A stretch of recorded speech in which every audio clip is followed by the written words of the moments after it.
Paper फेकणाऱ्या खासदारांचं निलंबन करण्यात आलंय। अधिवेशन संपेपर्यंत 6 खासदारांचं निलंबन झालंय।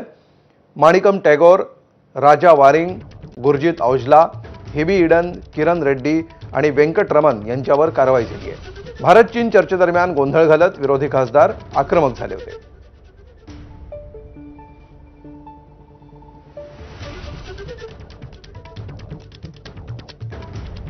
तर लोकसभेमध्ये कालपासून भारत चीन या मुद्द्यावरून गदारोळाचं वातावरण वारंवार निर्माण होताना आपण पाहतो आहोत।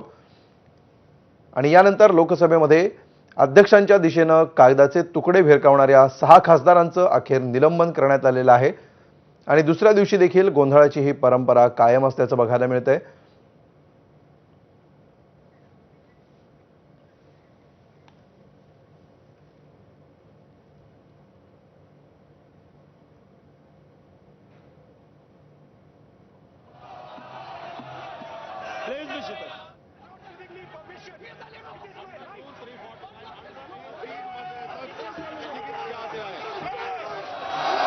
जो सदस्य प्रस्ताव स्वीकृत हुआ।